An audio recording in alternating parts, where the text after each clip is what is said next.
The particular pattern of energies that a dowser finds at the People Barn is exactly the same as the pattern found classically in stone circles in Europe, in old churches, certainly all pre-Reformation medieval churches, also in medicine wheels and in sacred sites really the world over. From a dowsing perspective, this would be a power center, and classically power centers would be fundamental to the creation of sacred space, and by using proportional geometry and other considerations, as Sally Lundgren did, creating this space. It's very much a dedicated, crafted, atmospheric, optimally atmospheric space. So it's really ideal for use for anything that requires either a high amount of creative or reflective energy, so performance or retreat, dance, healing work of all kinds, yoga and meditation, all very, very congruent with the use of a space like that.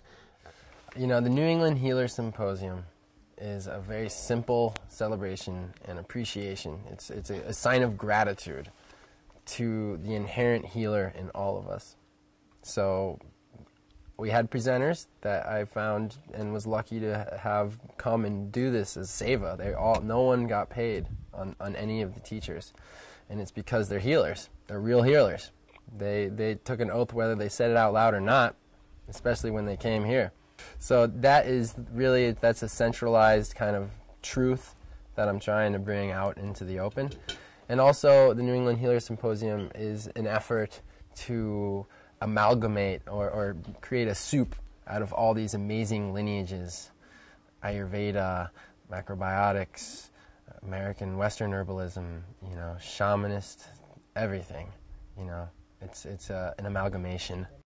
My favorite elixir of all time, the best free elixir, and it's right there for you, and it was given to you by God, is spring water.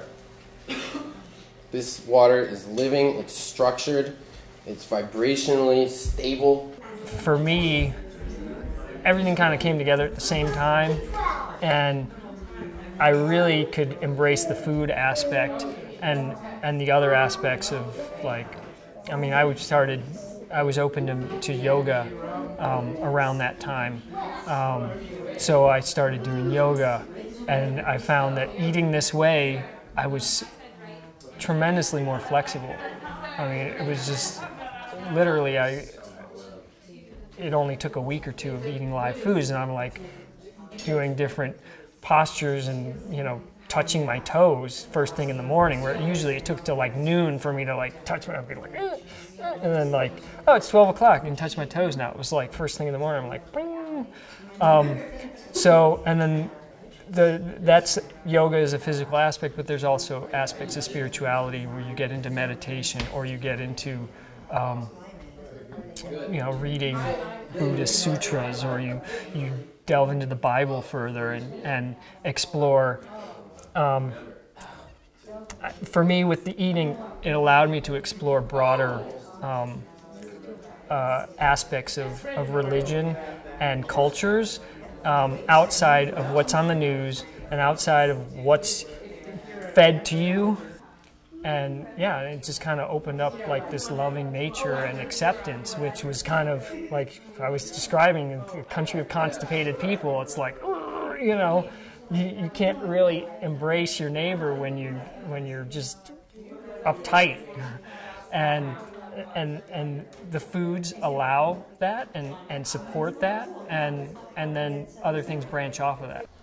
So I think in looking for the optimal experience of health in our body, we're really creating a framework for experiencing optimal peace and joy and enjoyment and simply happiness in our lives. And so meditation is an integral part of that process, to have some kind of personal process that allows us to reliably touch that place inside, both to give us an anchor through our day, but also to gradually cultivate those inner qualities of consciousness out into our lives, so that we can really make a garden of the landscape of our life.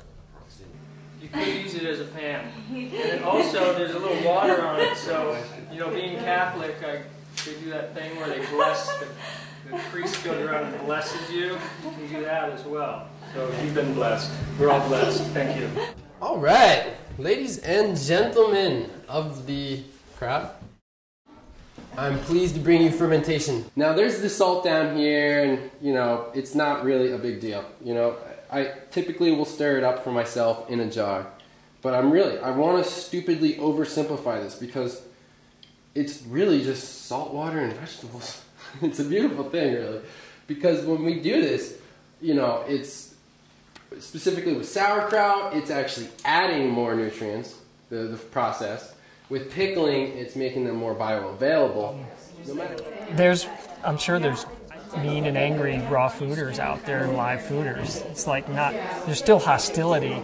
So if you only address that one aspect, you'll get benefit, but it's limited unless you're willing to like explore other things and be open to, you know, it's just the exploration of life and acceptance and compassion and all these other things. That's one big core component of like the vegan diet for some people. Some people it's just like, I don't want to eat meat because it's unhealthy. Or some people, they're vegan because it's compassionate. And it's like, that's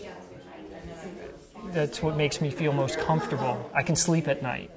The food helps facilitate growth emotionally, spiritually, in whatever directions you're open to, and it creates that foundation.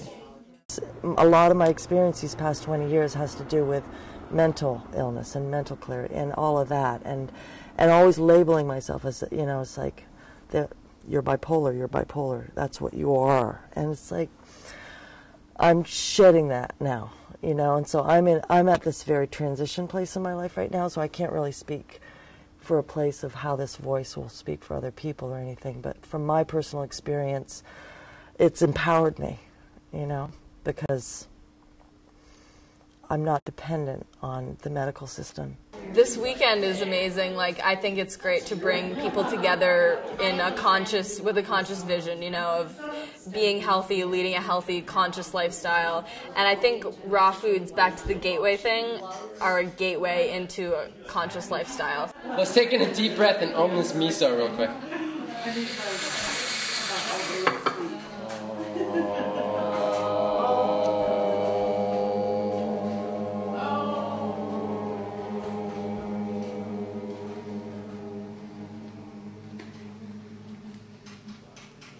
I feel, yes, that there is a spiritual aspect to it, and I think that when our bodies are clean and functioning properly, that we are more connected to our Creator. So for me personally, inside, there's very much a connection, a spiritual connection. We have been vegan for a long time, probably 12 or so years, maybe longer, I don't really remember. And as we were outside of the U.S. for a couple of years, and when we came back, it seemed like we were so free to, I think, do more of it or get into it a little bit more.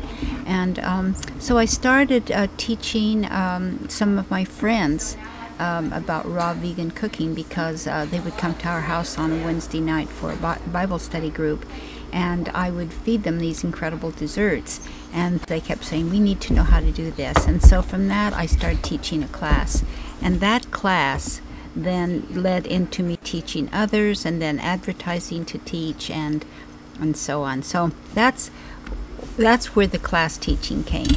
And as I was teaching and kept coming up with different products, I kept thinking, why can't I sell these in the store? So basically, Jenny's Raw Vegan Foods is raw vegan snacks and my teaching people how to change their lifestyle. So we sort of feel like the timing of our business is perfect, and it's just the right time at the right place, and we're really excited about it. I feel like that the one thing I feel like I've been given is I think I have a gift to create products that people tend to like, and so I think there's no stopping us, you know. And we have the health and the desire, and I just think it's wonderful. So glad we're where we are.